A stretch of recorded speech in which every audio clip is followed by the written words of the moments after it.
Want a business you love that pays you well? Want a lifestyle where you can do what you want, when you want? Then you are in the right spot. It's time to overcome online overwhelm with OnlineMasterPlanSeries.com. Here's your host and one of the OMS mentors, Laura Waage. So Heather, you have done an amazing job creating a team that helps you execute your vision every day. What do you do? What are some of the secrets and tips that you have for being able to keep that team on track daily? Very good question. And it's taken me probably 4 or 5 painful years to get to the point where I actually know what I'm doing with that. So I use 2 things with my team. The first thing is you've got to have a really good system or platform that you use for project management. And in our case, we use Basecamp, but I know there's lots of other ones out there that people use.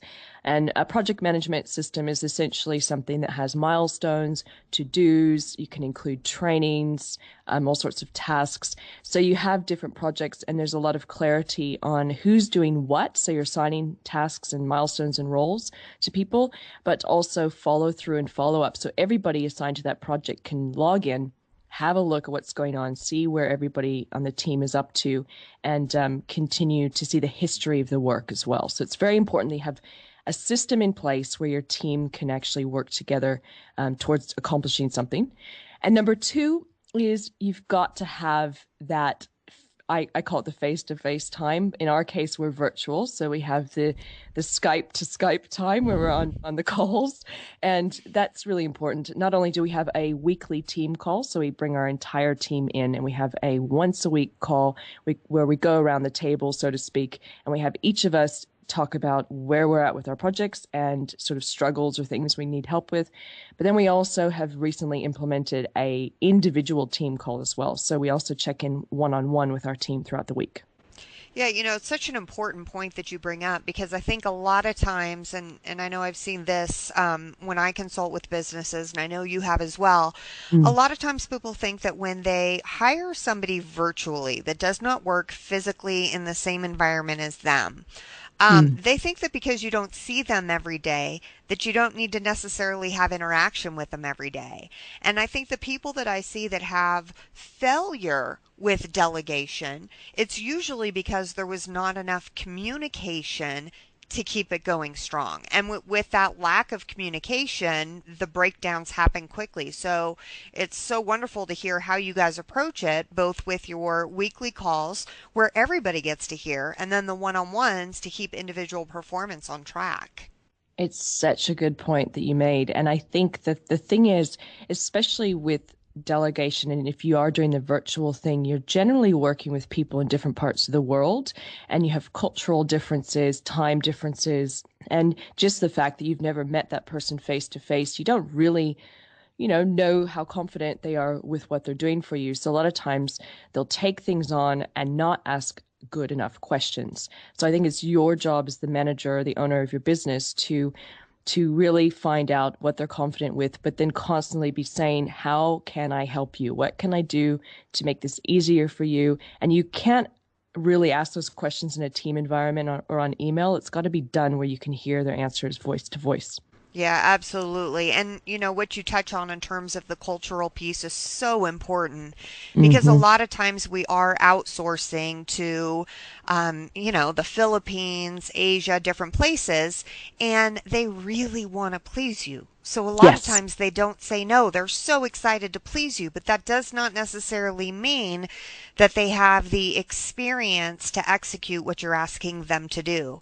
So, and I've had the same virtual assistant in the Philippines for over 3 years now. She is absolutely phenomenal. And she's a perfect example of when I give her all of the training and we stay in communication, she does really, really well. Even if she has to go through extra efforts to learn something because she wants to keep her job, she wants to make me happy, she wants to make it all work.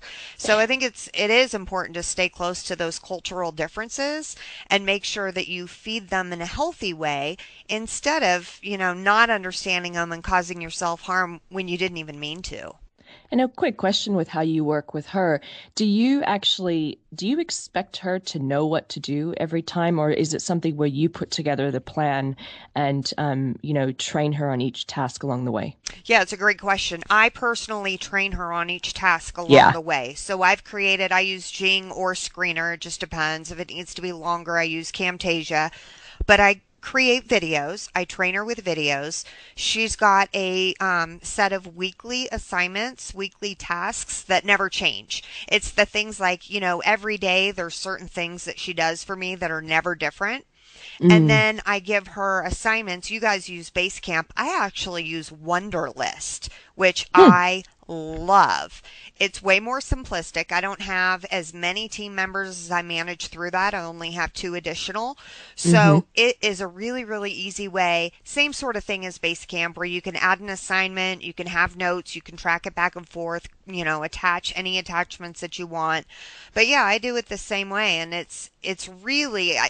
I could not be more happy with her, but I don't think I would have been this happy with her if I hadn't taken the time to create those videos, as painstaking as they were when I did them.